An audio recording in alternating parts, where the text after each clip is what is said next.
प्यारे छात्र एवं छात्राओं, आपको शायद यूट्यूब पर कुछ ज़्यादा ही आनंद आ रहा होगा पढ़ने में, क्योंकि घर पे रहने का जो मज़ा मिल रहा है आपको इस लॉकडाउन टाइम में।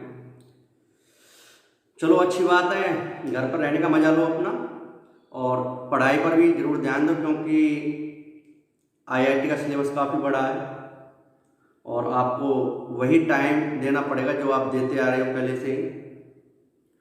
तो आप मेरी वीडियो ज़रूर कंप्लीट देखें, एक एक कॉन्सेप्ट को ध्यान से समझें, ठीक है ना। और आपके जो डाउट्स हैं वो डायरेक्ट आप कमेंट पर या फिर मेरे व्हाट्सएप नंबर पर दे सकते हो। आप सबको पता है कि जो मेरा व्हाट्सएप नंबर है वो क्या 9462246306, ठीक है। और जो भी बच्चे इस वीडियो को देख रहे हैं मेरे चैनल को सब्सक्राइब जरूर करें, और अपने जो भी डाउट्स हैं आप मेरे से कमेंट बॉक्स में या व्हाट्सएप नंबर पर सेंड कर सकते हो। मैं पूरी कोशिश करूंगा कि आपकी डाउट्स क्लियर हो। हाँ, साथ साथ में क्योंकि जो आपको पता है कि मैं एलएम की सीट और एससीवी आपको कराता हूँ, तो अपने एससीवी और एलएम की सीट ये दोनों जरूर करते रहें। जैसे मैं कराता हूँ उसी टाइप की प्रॉब्लम्स करते रहे, अपने आप को बिजी रखें, ठीक है ना। पढ़ाई से बिल्कुल मक्कारी न करें और मेरे चैनल को ज़्यादा से ज़्यादा शेयर करें और सब्सक्राइब करें, ठीक। तो अपनी फ्लूइड मैकेनिक्स चल रही थी जिसमें मैं बर्नौलीज थ्योरम पे डिस्कस कर चुका था। तो जब बर्नौलीज थ्योरम पे मैंने डिस्कस की थी उस पर बेस्ड मैंने कुछ न्यूमेरिकल भी आपको कराए थे। तो आज कुछ शानदार न्यूमेरिकल हम करेंगे और इसके बाद बर्नौलीज की एप्लीकेशन भी पढ़ेंगे कि इस बर्नौलीज थ्योरम का यूज हम कहाँ करते हैं। तो हम कुछ क्वेश्चन करते हैं उस पर भी। तो जैसे ठीक है, इधर देखो बेटा, जैसा आपको क्वेश्चन दिया हुआ है कि ये कंटेनर है, टंकी है जिसमें मैंने छिद्र कराया हुआ है।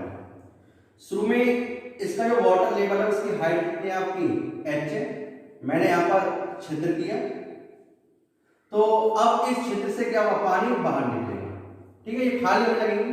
तो मेरा क्वेश्चन ये कि बताओ ये कितने समय बाद पूरी खाली हो जाएगी, या कितने समय में आधी खाली हो जाएगी, 1/4 खाली हो जाएगी, ठीक है। इस तरह का अगर क्वेश्चन आपको कैसे सॉल्व करेंगे, ध्यान से बेटा। मैंने कहा कि एक्चुअल में क्या हो रहा है, धीरे धीरे खाली हो रही है, धीरे धीरे खाली हो रही है, खाली होती जा रही है, कोई परेशानी नहीं है। तो मैंने किसी समय टी पर क्या देखा कि किसी समय टी पर मैंने क्या देखा बेटा कि इसका जो हाइट है, जो लेवल है वाटर का घटकर वो कितना रह गया, वो h रह गया। कितना रह गया बेटा, h रह गया। क्लियर।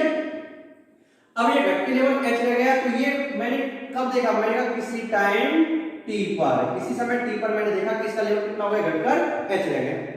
अब मैं अगले t के टाइम इसको देखा, ठीक है ना।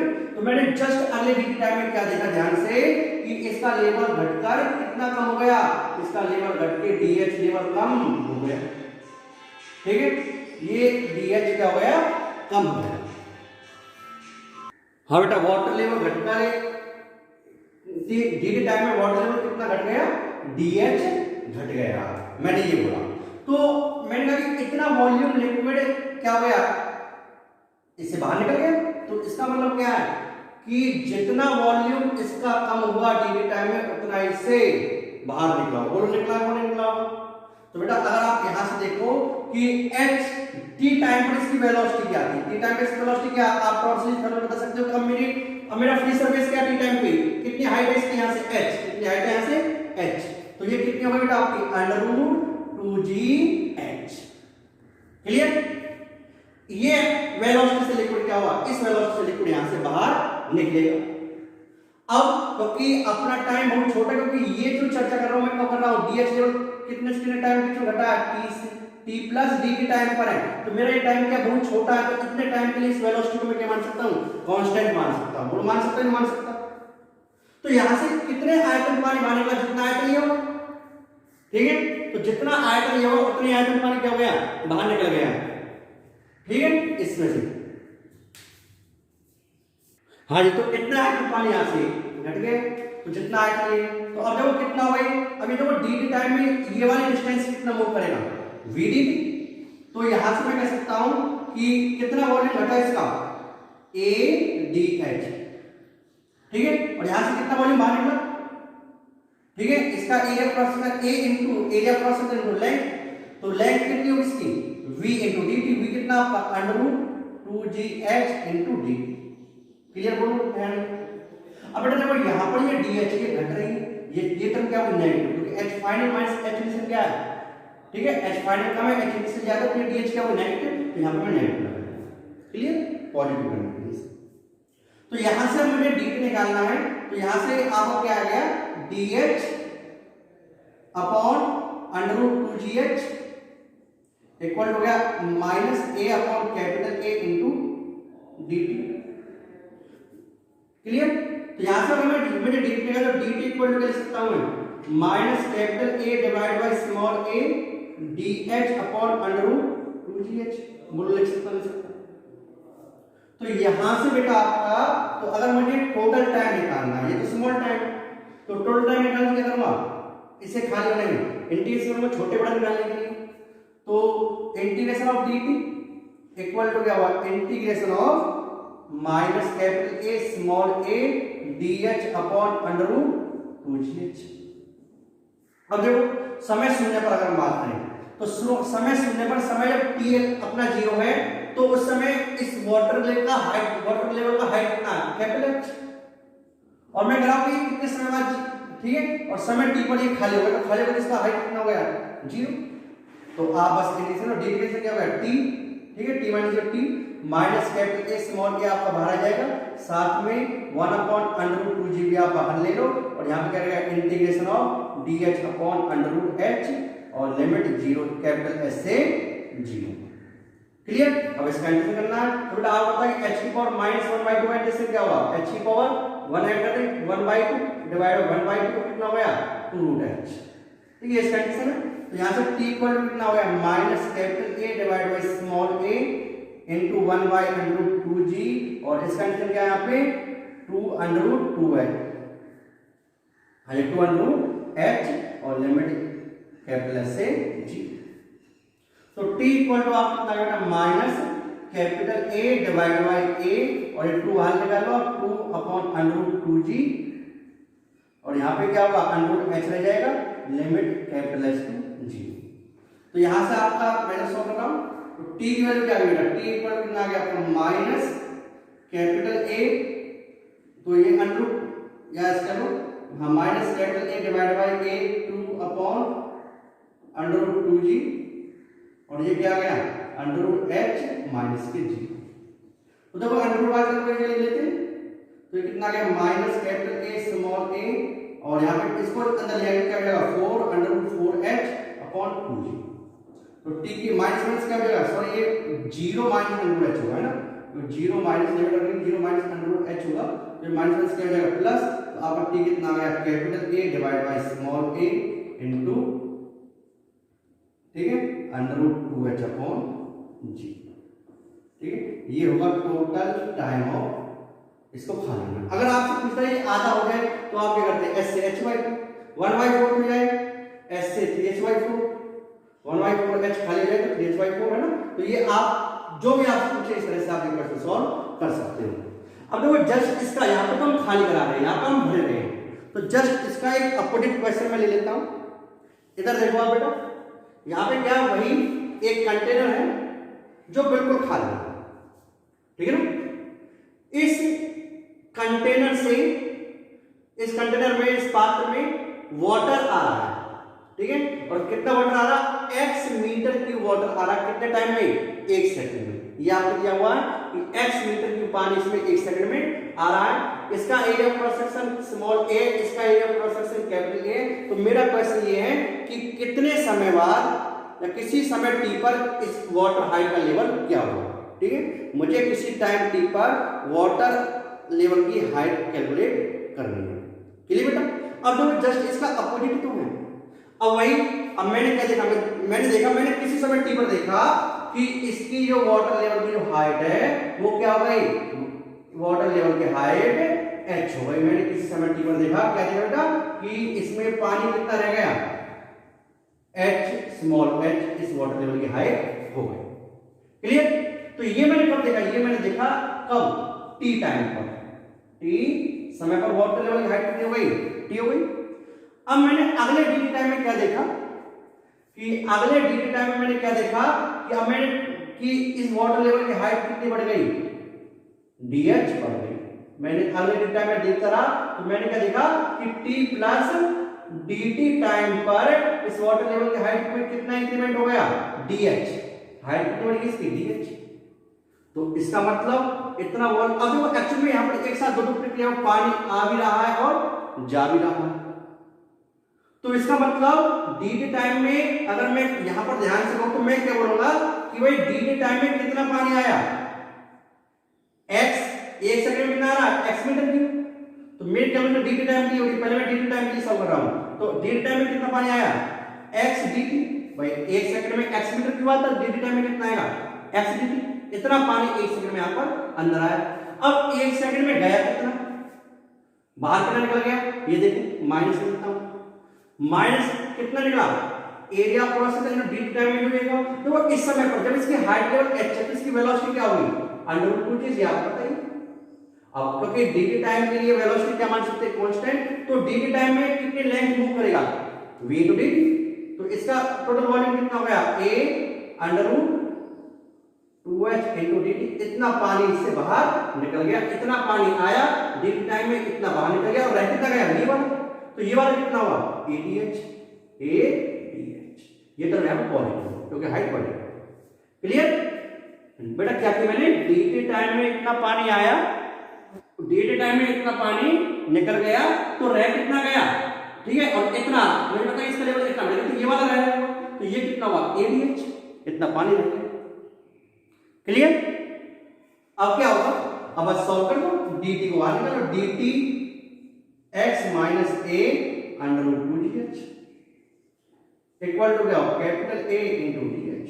बस अब तो इंटीग्रेशन करना, dt equal to a dh divide by √x minus a √2gh।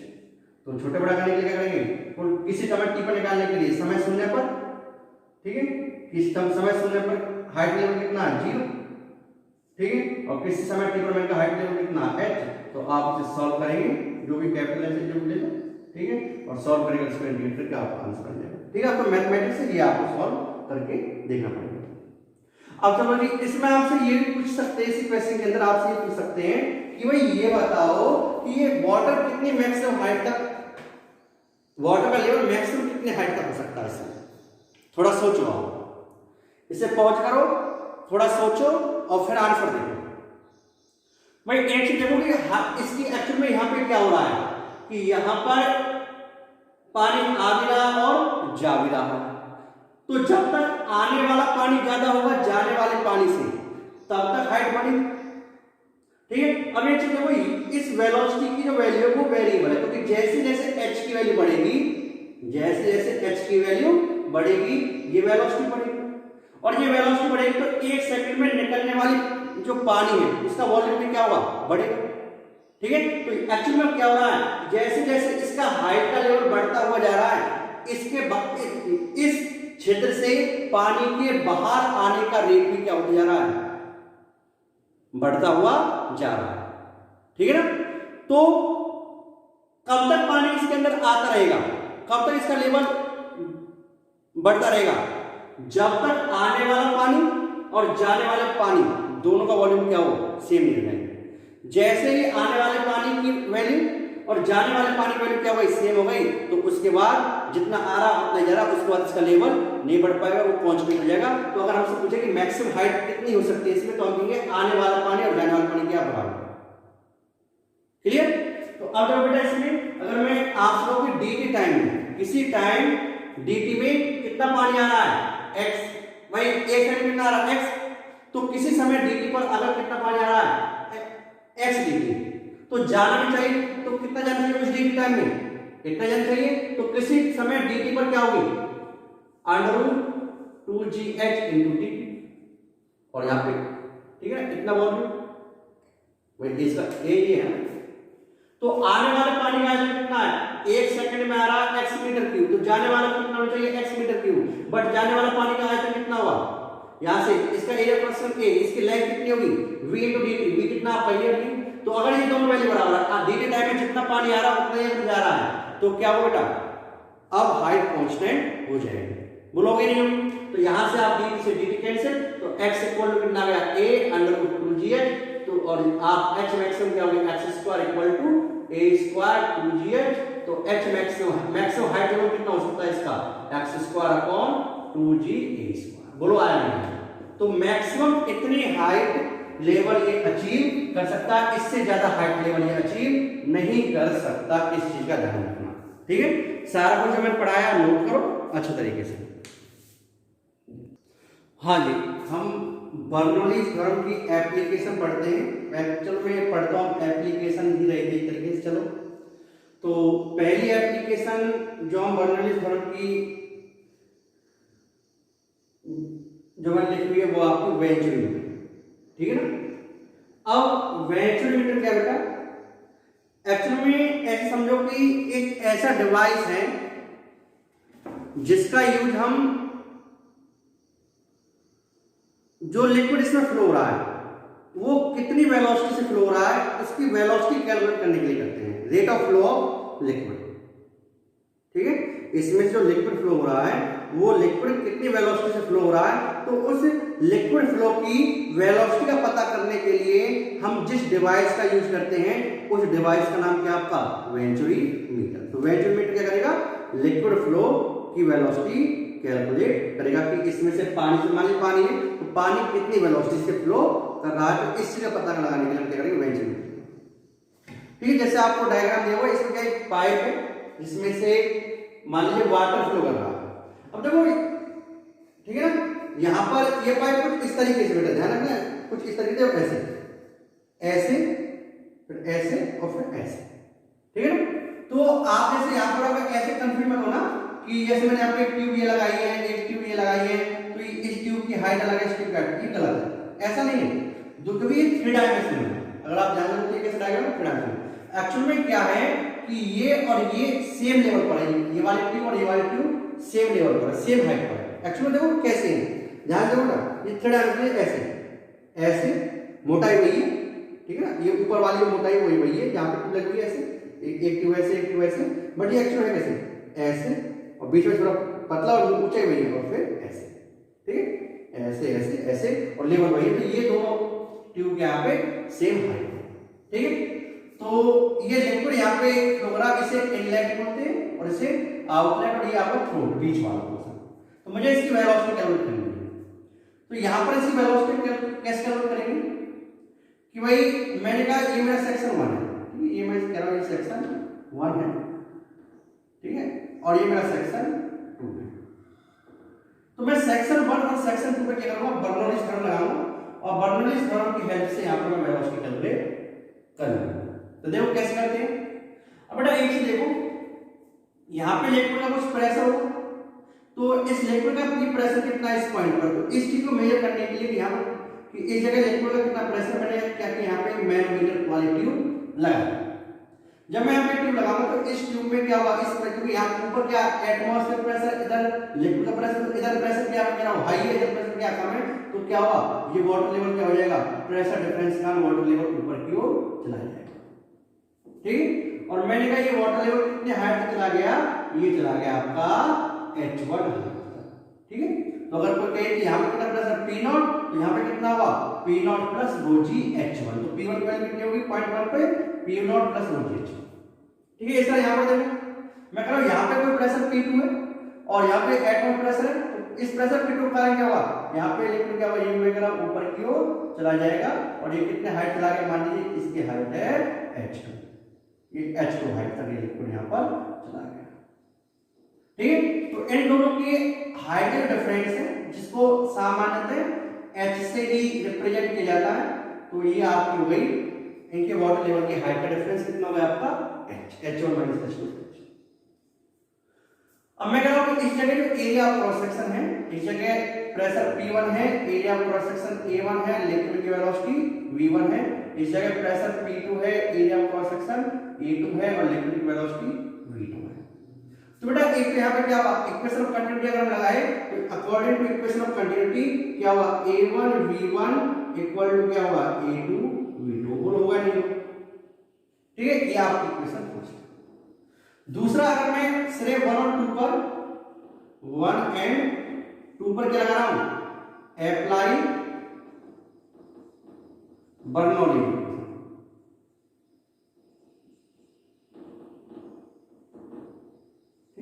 मैं बर्नौली इक्वेशन अप्लाई कर रहा हूं सिर्फ 1 और 2 पर। तो अगर मैं सिर्फ 1 और 2 पर बर्नौली इक्वेशन लगा तो बेटा क्या होगा, देखो यहां पर देखो, यहां क्या कहती है बर्नौली इक्वेशन कि total energy per unit volume जितनी यहां पर होगी उतनी यहां पर होगी। तो देखो प्रेशर एनर्जी कितनी यहां पर, मैं कह रहा हूं pressure energy per unit volume कितनी है, P1, ठीक है। काइनेटिक एनर्जी कितनी है, मैं कह रहा हूं हाफ रो और यूनिट वॉल्यूम कितनी है, V1 स्क्वायर। पोटेंशियल एनर्जी जो इसकी है मान लीजिए रो जी, ये हाइट कितनी यहां से Z1, तो इसके लेवल की हाइट कितनी यहां से मान लीजिए Z1 है, तो ये Z1 हो गई इक्वल टू सिरे 2 पर प्रेशर P2 प्लस हाफ रो V2 स्क्वायर इसका कितनी रो जी Z। ये मैंने बर्नौली इक्वेशन लगा दी सिरे 1 और 2 पर, ठीक है। तो अगर यहां पर क्योंकि Z1 इक्वल किसके हैं, Z2 के, तो ये वाली तो आपस में क्या हो जाएगी, कैंसिल हो जाएगी, और जो आपको फाइनल इक्वेशन बचेगी वो यहां पे लिखा हूं क्या हो जाएगी, P1 plus half rho V1 square equal to क्या होगा, P2 प्लस हाफ रो V2 स्क्वायर, बोलो होगा नहीं होगा। तो अगर मैं यहां से बेटा देखूं तो P1 इक्वल टू क्या है, अगर यहां पर मैं देखूं तो P1 इक्वल टू क्या होगा, P0 plus rho g H1, ये height H1 plus half rho V1 square, ऐसे P2 क्या होता है यहां पे H1 प्लस कितना P0 plus rho g H2 plus half रो V2 का स्क्वायर, क्लियर। P0 से आपका P0 कैसे हो जाएगा, तो यहां से क्या आपका rho g H1 minus rho g H2 equal to कितना आ गया, हाफ रो बेटा यहाँ पे V2 का स्क्वायर माइनस के V1 का स्क्वायर, ठीक है। सो आपका रो से रो कैंसिल हो गए। तो अगर मैं इसे आगे सॉल्व करूं,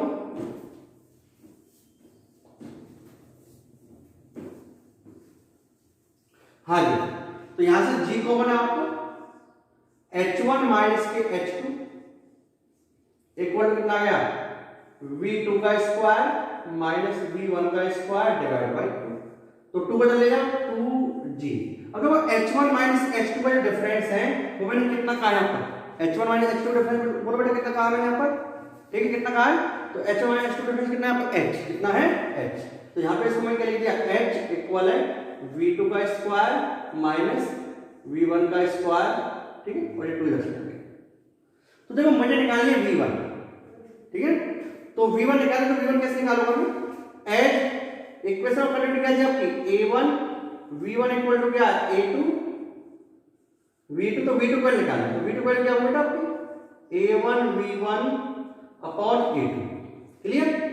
तो यहां से अगर मैं इसकी वैल्यू रखूं तो 2GH इक्वल टू कितना आ गया, V2 जब क्या कर दिया मैंने, V2 का A1 का स्क्वायर आ जाएगा, A2 का स्क्वायर आ जाएगा, और ये V1 का स्क्वायर माइनस के V1 का स्क्वायर, क्लियर। तो यहां से 2GH equal to V1 square अब कॉमन आ गया, तो यहां पे क्या रहेगा A1 square minus A2 square upon A2 square हो जाएगा, अगर मैं एलसीएम लूंगा तो A2 स्क्वायर। तो यहां से आप देखोगे कि जो V2 की जो वैल्यू है, ठीक है, जो V1 की वैल्यू है बेटा, V1 का स्क्वायर कितना आ गया आपका 2GH A2 का स्क्वायर अपॉन A1 का स्क्वायर माइनस के A2 का स्क्वायर, और V1 कितना आ गया आपका अंडर रूट, तो A1 A2 बाहर आ जाएगा, A2 का स्क्वायर A2 बाहर ले लो, A2 बाहर आ गया under root 2GH upon A1 का स्क्वायर माइनस के A2 का स्क्वायर। तो आपको अगर न्यूमेरिकल आता है, हाइट ऑफ द डिफरेंस आपको दिया होगा, A1 आपको पता होगा, A2 आपको पता होगा, तो आप इस फॉर्मूले का उपयोग करके क्या निकाल लेंगे, वेलोसिटी V1 कैलकुलेट कर लेंगे। तो ये डेरिवेशन इस तरीके से होगा, ये क्या है, rate of flow of liquid through a pipe, जिसको हमने किसके हेल्प से मेजर किया है, वेंचुरीमीटर की हेल्प से कैलकुलेट किया है। नोट कर लीजिए। हाँ जी, न्यू कॉन्सेप्ट पर डिस्कस करने से पहले, नए टॉपिक पर डिस्कस करने से पहले उसी पर बेस्ड एक हम क्वेश्चन देखते हैं और फिर हम उस कॉन्सेप्ट का डिस्कस करेंगे। जैसे मैंने एक क्वेश्चन दिया कि एक कंटेनर है, इस कंटेनर में एक हमने छोटी सी पाइप, छोटी सी ट्यूब डाल दी है, ठीक है, बहुत पतली, और यहाँ पर इस ट्यूब में इस जगह एयर बबल है, मतलब यहाँ पर बुलबुले बने हुए हैं, ठीक है, इस जगह, और वाटर सरफेस से कितने हाइट पर है वाली एयर लेवल 1 मीटर हाइट पर है, और यहाँ पर एयर बबल मतलब एयर है यहाँ पर, बुलबुले बने हुए हैं, और इस सरफेस से इसकी हाइट कितनी है 3 मीटर, ठीक है। तो मेरा क्वेश्चन ये है कि बताओ अगर मैं इस टंकी के इस पॉइंट पर छिद्र कर देता हूं, होल कर देता हूं, तो इस होल से जो वाटर है वो कितनी वेलोसिटी से बाहर आएगा, ठीक है। तो आपको यहां से आने वाले वाटर की वेलोसिटी कैलकुलेट करनी है। तो बेटा सोचो कैसे करेंगे। अब एक चीज देखो, यहां पर अगर यहां पर एयर बबल है तो इसका मतलब यहां पर जो प्रेशर हो वो क्या होगा, एटमॉस्फेरिक प्रेशर होगा, बोलो होगा नहीं होगा। तो अगर मैं यहां से यहां तक जाऊं तो इस पॉइंट पे अगर प्रेशर P नॉट है तो यहां पर प्रेशर कितना होगा, P naught plus rho g into H. अगर ये हाइट कितनी है, ये मैं h मान लेता हूं, ठीक है। यहां पर प्रेशर कितना आपका P नॉट, तो वही चीज पोटेंशियल एनर्जी लेवल सेम है, तो इंक्रीज इन, या ऐसे कहो कि भाई यहां से, क्योंकि हम जो मैंने पहले क्वेश्चन कराए थे आपको, जो मैं कहता हूं कि वेलोसिटी थी √2g है, उसमें आपको फ्री सरफेस पे कितना प्रेशर था, फ्री सरफेस पे कितना प्रेशर था P नॉट। तो यहाँ पे फ्री सरफेस पर कौन सा पॉइंट काम करेगा, ये वाला। तो यहाँ पे प्रेशर क्या P नॉट, तो हमें P नॉट प्रेशर से नीचे वाली चीज देखनी है। तो यहाँ पे P नॉट, यहाँ पे P नॉट की वेलोसिटी क्या होगी, v इक्वल टू क्या होगी, √2g h, और h की वैल्यू कितनी लेंगे यहाँ पर हम 3, तो 2g की वैल्यू 10 और h की वैल्यू कितनी होगी 3, तो आपका आंसर कितना होगा √60 मीटर। या आप यहाँ से कह लो कि इस तरीके से यहाँ पे P नॉट, यहाँ पे कितना होगा P naught plus rho g H, यहाँ पे कितना P नॉट, तो यहाँ पे प्रेशर एनर्जी या तो क्या होगी काइनेटिक एनर्जी, यहाँ पे वेलोसिटी क्या होगी 0, काइनेटिक 0, यहाँ पे काइनेटिक एनर्जी ज्यादा। तो ये एक्चुअल जो प्रेशर एनर्जी है किस में कन्वर्ट हो जाएगी, काइनेटिक एनर्जी में। तो अगर मैं इस पॉइंट और इस पॉइंट पे क्या लगाऊं, बर्नौली थ्योरम लगाऊं, तो क्या होगी P नॉट, P से कितना P naught plus rho g H plus half kinetic energy यहाँ पे 0, पोटेंशियल एनर्जी दोनों की सेम है, वो मैं लिख लेगा। यहाँ पर क्या होगा, प्रेशर एनर्जी कितनी है यहाँ पर P नॉट, और यहाँ पे काइनेटिक एनर्जी पर इन्वॉल्व कितनी है, हाफ रो v स्क्वायर, ठीक है। वही चीज आ गई, P नॉट से P naught cancel, rho g H equal to क्या हो गया, हाफ रो v स्क्वायर, तो रो से आप रो करेंगे तो v स्क्वायर कितना आ गया आपका 2gh, और v की वैल्यू कितनी आ गई आपकी √2gh। तो इस तरह का क्वेश्चन ऐसा होगा, देख के घबराना नहीं। अब ये एयर बबल और ये इस टॉपिक पर हम ना थोड़ा सा डिस्कस करेंगे नेक्स्ट वीडियो में, ठीक है। यहां तक आप नोट करो, इससे आगे चीजें हम नेक्स्ट वीडियो में देखेंगे।